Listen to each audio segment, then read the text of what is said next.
When Moses asked God what his name was, the answer he received wasn't, "I am the Creator," or "I am the Almighty." It was something far stranger and far more disturbing for anyone who truly grasps what it means. "I am that I am." 3 words in Hebrew are derived from the verb to be.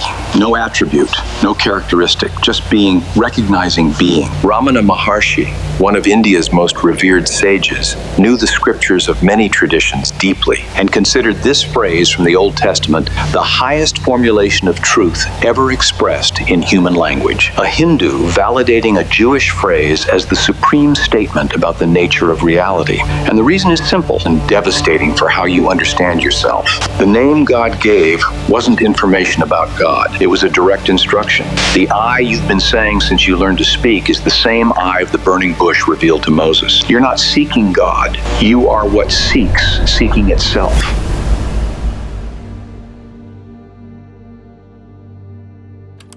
What you most want to understand cannot be understood, not because of any limitation in you, but because of its very nature. The mind resists this. It wants edges, definitions, labels, but the infinite offers none of that. When I first encountered this in Nisargadatta, my immediate reaction was resistance. The mind wants there to be some flaw in the logic, some loophole it can grab onto. There isn't one. The infinite being, what some traditions call God, exists in absolute fullness without any need for identification. It doesn't need a name, doesn't need a description, doesn't need you to believe in it or acknowledge it. It simply is what it is, complete in itself, prior to any attempt at definition. Picture a blank sheet of paper extending infinitely in every direction. This sheet has no edges, no borders. There's nothing outside it that it could be compared to. How would you name this sheet? Any name you chose would already imply a distinction. This sheet as opposed to that other thing. But there is no other thing. There's only the sheet. This is the first barrier the mind hits when it tries to approach the infinite. Every act of naming is an act of limitation. To call something by a name is to draw a boundary around it, to say, this is what it is and that is what it is not. But the infinite has no boundaries. So any name we give it is already a reduction. The infinite knows itself directly, without the mediation of concepts or words. Nisargadatta put it with cutting clarity. The ultimate principle which knows this being cannot be named in any way. It cannot be approached or conditioned by any words. That is the ultimate state. What knows cannot be known in the way we know other things. What names cannot be named in the way we name other objects. We're facing something that completely escapes the tools we use to navigate reality. In other words, it's not that you're too limited to understand God, it's that God isn't the kind of thing that can be understood. The finite mind, this individualized consciousness we all experience, operates through categories. It separates, distinguishes, and labels. That's how it functions. We want to talk about deep questions. We want to communicate our intuitions. We want to share discoveries. So we need words. But every word already represents a boundary imposed on that which has no boundaries. Say God, and you've already created not God. Say infinite, and you're contrasting it with finite. It's unavoidable. A word needs a boundary to exist, and the infinite has no boundaries at all. Nisargadatta taught through an ancient method called neti neti, a Sanskrit expression meaning not this, not that. When someone tried to define the absolute, he would negate it. Is it consciousness? Not this. Is it energy? Not that. Is it infinite love? Not this, not that. Every description, no matter how elevated, is still limited by that which has no limits. This wasn't an intellectual game, it was precision. The moment you say, the absolute is consciousness, you've made consciousness into an object, something that can be pointed to and labeled. But consciousness isn't an object, it's where all objects appear. The finger pointing at the moon isn't the moon. And every definition is a finger. Words work as doorways. The problem arises when we confuse the doorway with the destination, when we mistake the description for the thing described, when we fall in love with the map and forget the territory. Even calling the infinite God is already a concession, a generous compromise from unlimited reality to our limited capacity for understanding. That name represents the view the finite mind has of the infinite, not the infinite as it truly knows itself. You have a name. That name was given to you by other people. It serves so that others can refer to you, call you, and identify you in a crowd. But when you're alone, in silence, with no one around, do you need your name? Probably not. You simply are. There's a conscious presence that doesn't need to name itself to know it exists. The name is a social convenience, not a necessity of being. The infinite has no others. It needs to identify itself to. There's nothing outside it that requires a distinction. It remains in pure self-knowledge without any need for labels.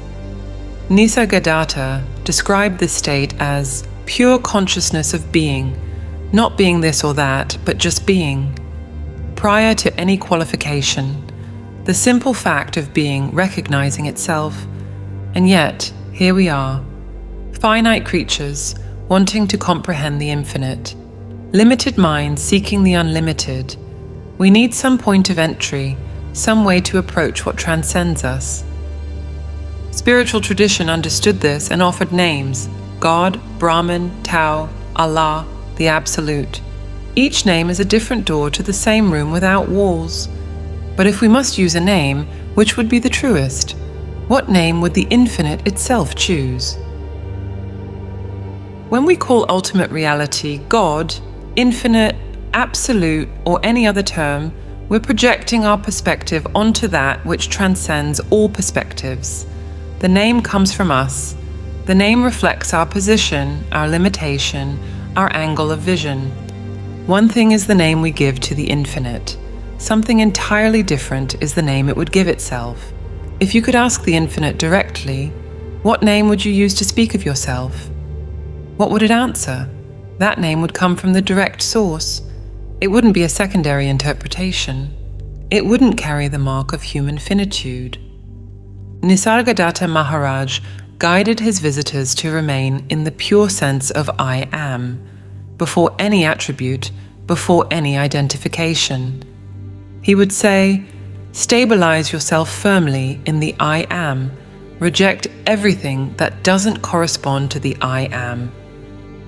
This was the name consciousness gave to itself, prior to any qualification imposed from outside. Every attribute we give to God is an inverted portrait of ourselves. We say, God is infinite. That statement only makes sense to a mind that knows the finite. The word infinite exists in contrast to finite.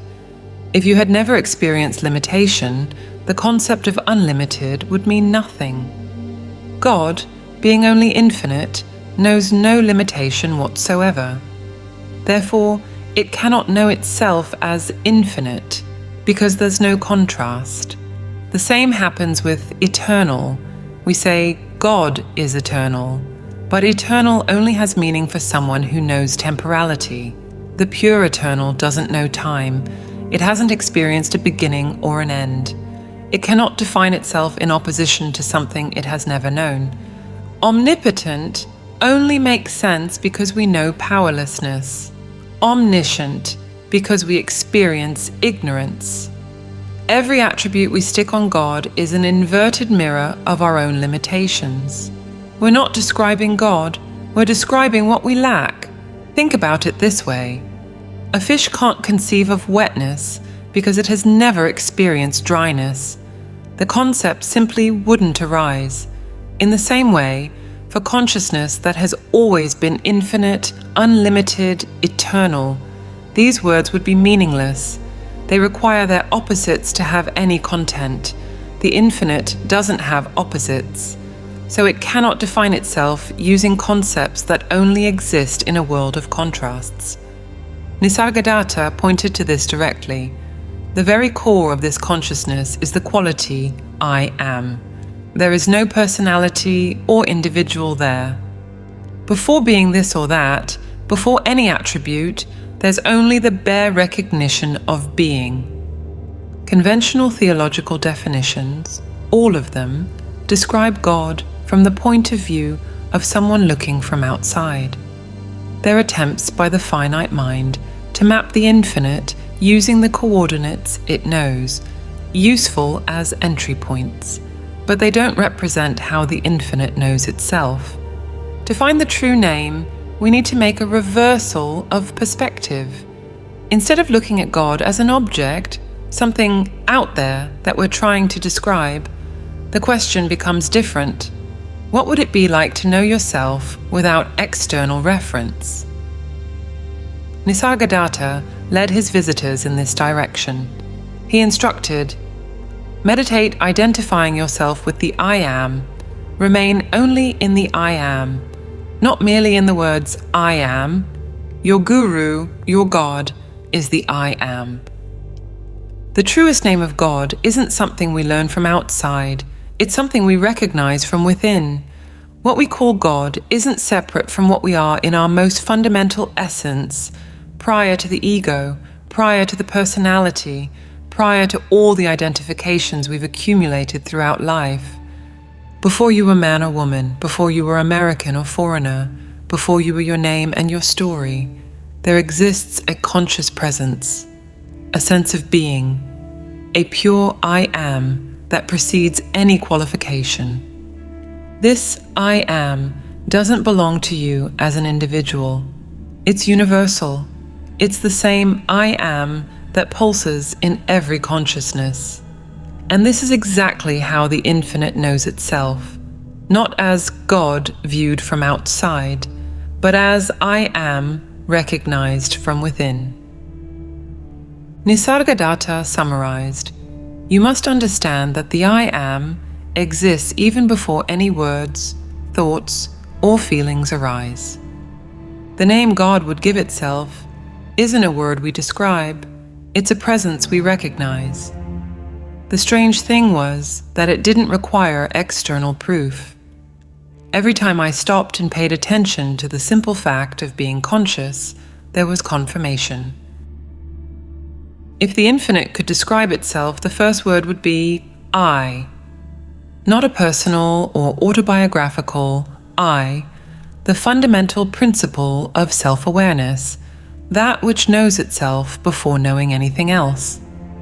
In every language, this word holds a special position. It doesn't describe an object in the world. It points to what is looking. Nisargadatta Maharaj built his entire teaching on a simple distinction: the difference between the pure I am and I am this or that. It seems subtle. In practice, it's the difference between being awake and spending your entire life inside a character. The I am this or that works like layers of paint over an original surface. American, teacher, anxious, successful, failure. Each statement adds a layer over the basic sense of existing, and each layer creates a limitation. The paint can be beautiful or ugly, but either way, it hides what's underneath. Notice how these identifications work. When you say, I am anxious, you fuse the pure sense of being with a temporary emotional state. The anxiety is real enough, but who is aware of the anxiety? That awareness isn't anxious, it's just aware. When you say, I am a teacher, you've fused being with a social role. But when you're asleep, are you still a teacher? The role disappears, but you remain. The pure I am is the surface before the first brushstroke. Conscious presence without content, without history, without definition. Not empty, but full of potential. Like a blank canvas that can hold any painting, but is itself not any particular painting.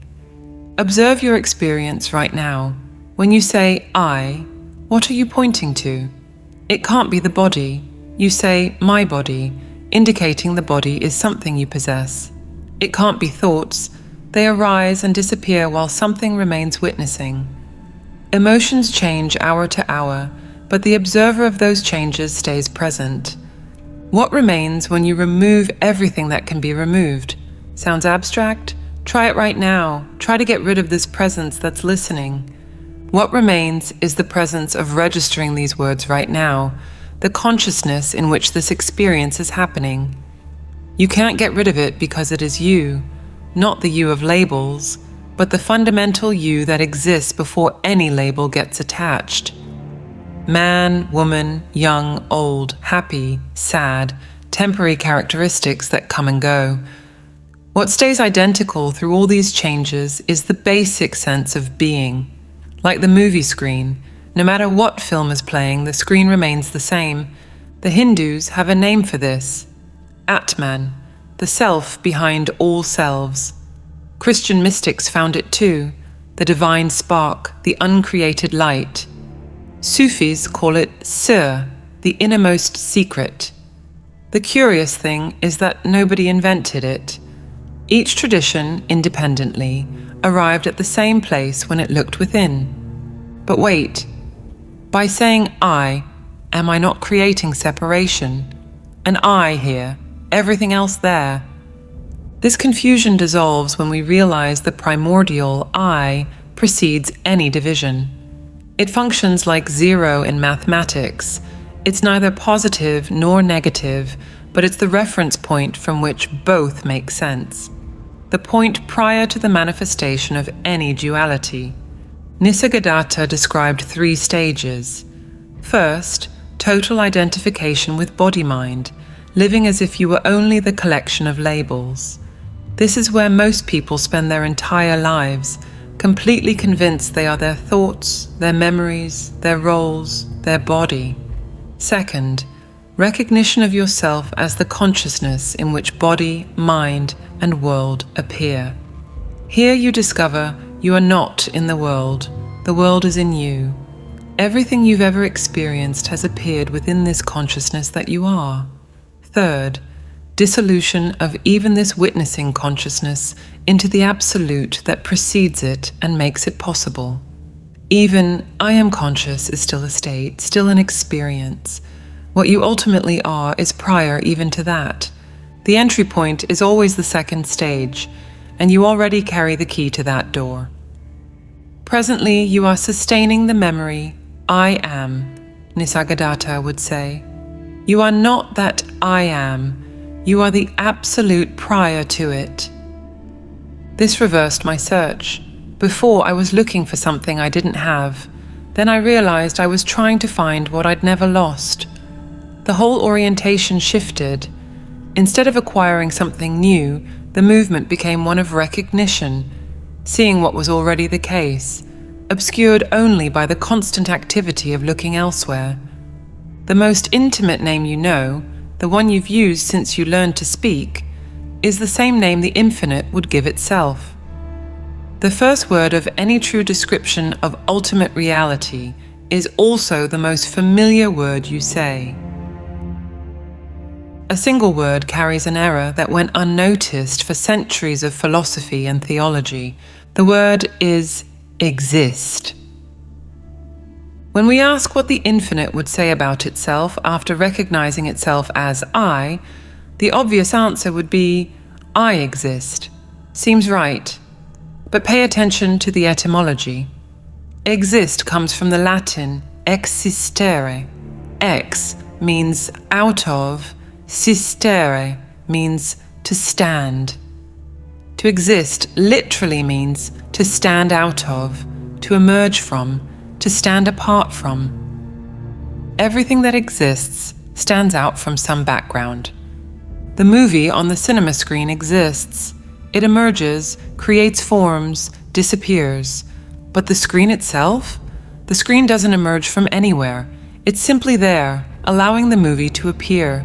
The same goes for space. Objects exist within it.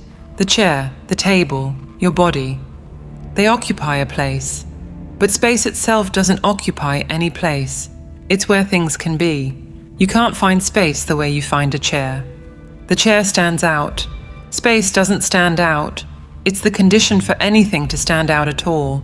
And consciousness, your thoughts exist within it. They arise, stay a while, disappear. Where do they come from? From consciousness. Where do they go? Back into consciousness. But where does consciousness itself arise from?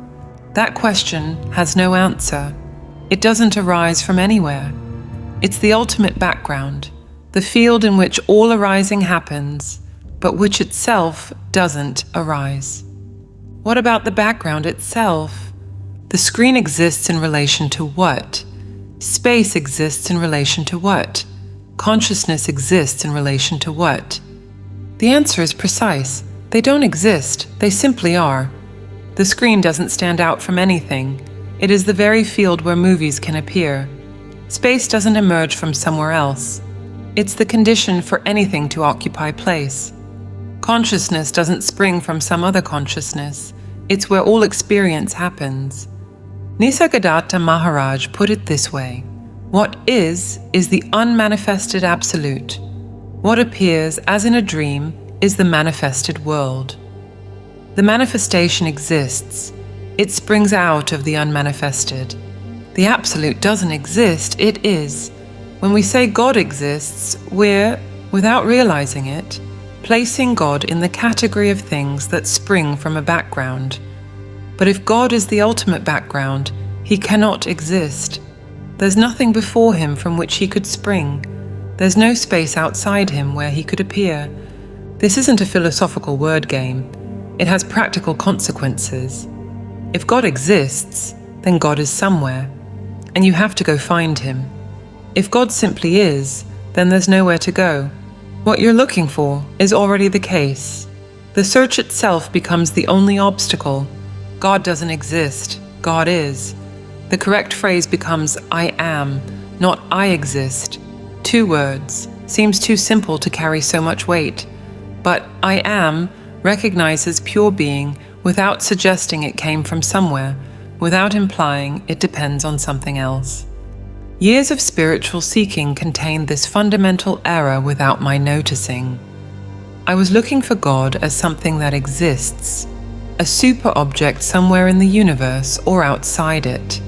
But what exists can be found and can be lost. What simply is was never lost because it was never anywhere specific. Nisargadatta went even deeper.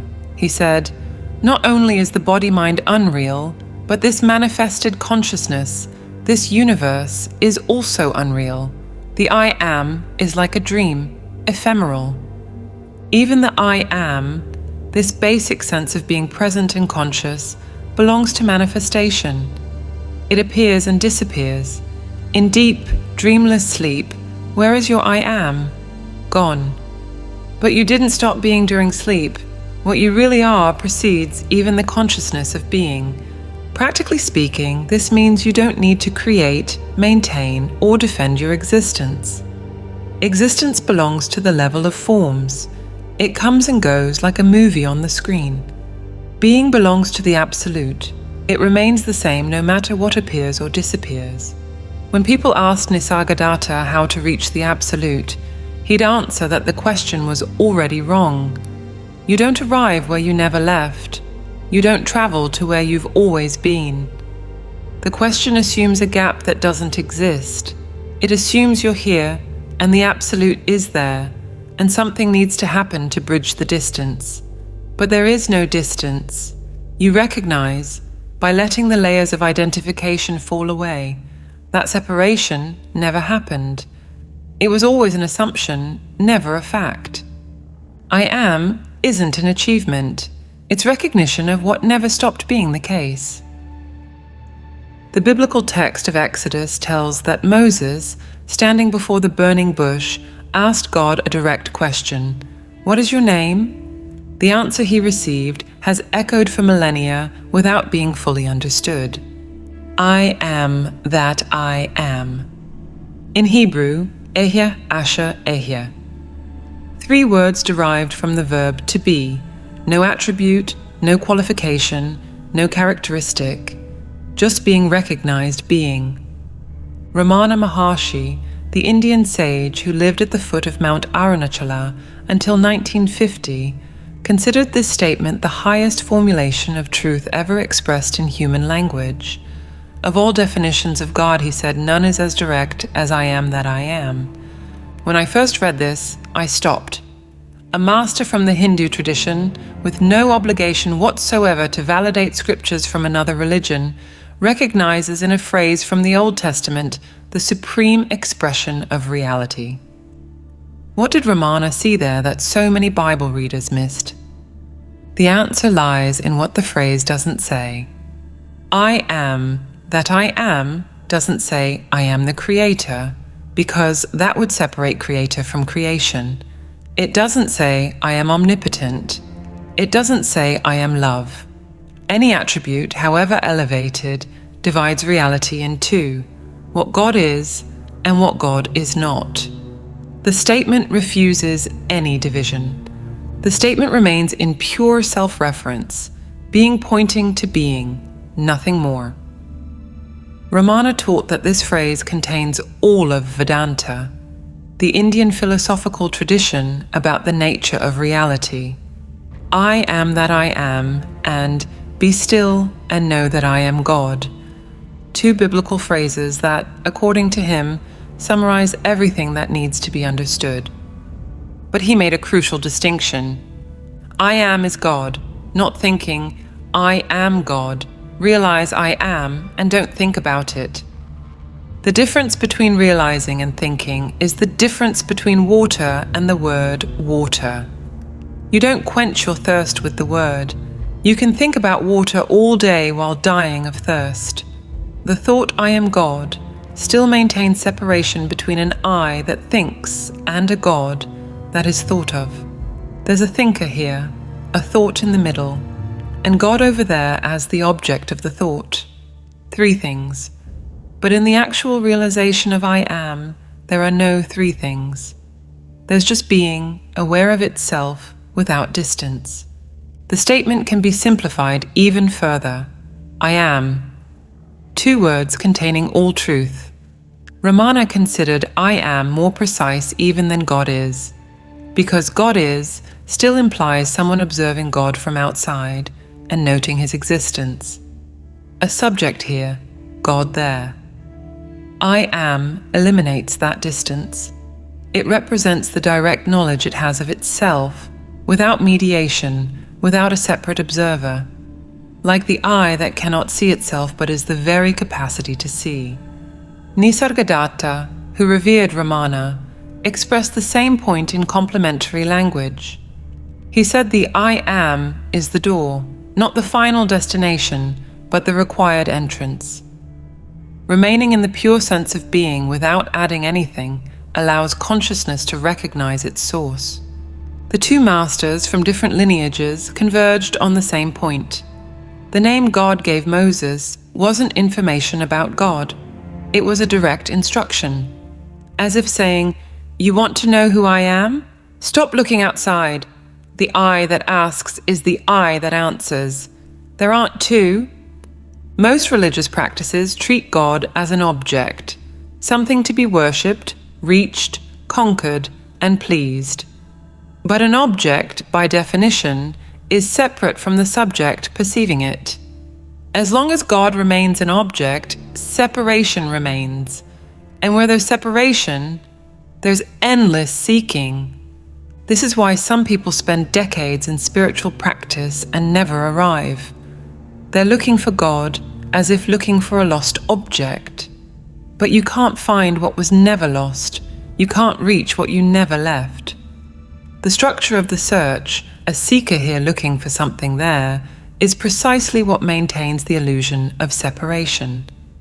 I am that I am dissolves the subject-object structure. What seeks is already what it's looking for.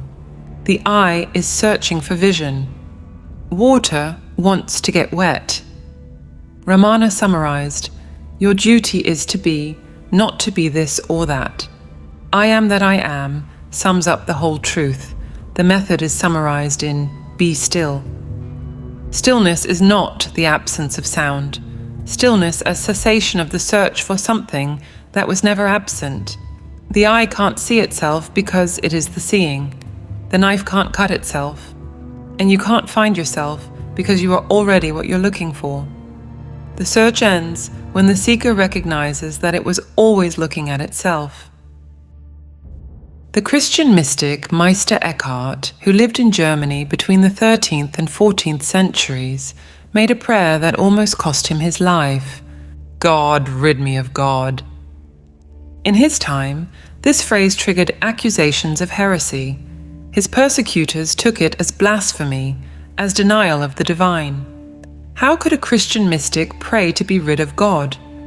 Eckhart was called to explain himself before ecclesiastical tribunals. He died before the final judgment, but the condemnation came posthumously. Some of his propositions were declared heretical. 7 centuries later, we can see what his accusers couldn't. What his accusers failed to understand is exactly what we've been investigating throughout this video. Eckhart wasn't denying God. He was asking for freedom from an image of God. When we conceive of God as God, a supreme being separate from us, an external object of worship, we've already positioned ourselves as something apart from the infinite. We've created a duality. On one side, the finite being we imagine ourselves to be. On the other, the infinite God we're trying to reach. That very separation is the veil. Eckhart understood that holding on to the idea of God as something separate was equivalent to cementing the illusion of being an identity independent from infinite being. And this, for him, was the real error, not questioning concepts about God, but imagining ourselves fundamentally separate from divine reality. The eye through which I see God is the same eye through which God sees me, he wrote. My eye and God's eye, one vision, one knowing, one love. Eckhart's prayer was asking for freedom from the sensation of being something other than infinite being itself. It asked for the dissolution of the worshipper-worshipped structure, seeker-sought, creature-creator. Not to deny these roles, but to recognize they exist within a single reality that isn't divided against itself. From within the dream, there seems to be a dreamer and a dream. But when you wake up, you realize both were made of the same substance. The dreamer was dream stuff, dreaming of being separate from the dream. Eckhart was asking to wake up from the dream of separation, not by destroying God, but by recognizing that the one who prays and the one who is prayed to are not ultimately two. Nisargadatta expressed the same understanding in a different language. He asked his visitors to abandon even the idea of God, not because God wasn't real, but because any idea already represents a limitation, an object in the mind. When this illusion dissolves, we don't lose God. We find we were always what we were seeking. The knowledge I am stops being a concept and becomes a living experience. Not something you think, but something you are. Not a belief you defend, but a recognition that can't be denied because it's more intimate than any thought. Ramana said the method is summarized in be still. Nisargadatta instructed to remain in the I am without adding anything. Eckhart asked to be freed from all images. 3 traditions, 3 languages, one same direction, ceasing the mental fabrication that maintains the illusion of separation. The silence they speak of isn't the absence of sound. It's the cessation of the activity that continuously builds a separate self seeking a distant God. The mind is a construction machine. It never stops building identity, building problems, building the gap between what is and what should be. When that construction stops, even for a moment, what remains is what was always here. The I am that precedes name and form, the conscious presence you never stopped being, not something you achieve, something you uncover by stopping the activity that hides it. This investigation isn't the conclusion of a topic. It's an invitation to direct verification. Words are pointers. The territory they point to isn't in any book, any video, or any teaching. It's here now, as what you are before any thought about who you are. Meister Eckhart, Ramana Maharshi, Nisargadatta Maharaj, and the text of Exodus all converge on the same recognition. God's name is I Am because there's no separation between what you fundamentally are and what God fundamentally is. The search ends not when you find something new, but when you recognize what was never absent. The masters we explored in this video understood that this recognition doesn't come from mental effort, but from the silence that allows consciousness to rest in itself. We've developed audio tools based on frequencies that facilitate this state of presence, the same state Eckhart called the ground of the soul, that Ramana called I Am, and that Nisargadatta pointed to as our original nature. To discover how to access these tools and practice this recognition directly, click the link on the screen or in the comments. If this video resonated with you, write in the comments, "It made sense to me,"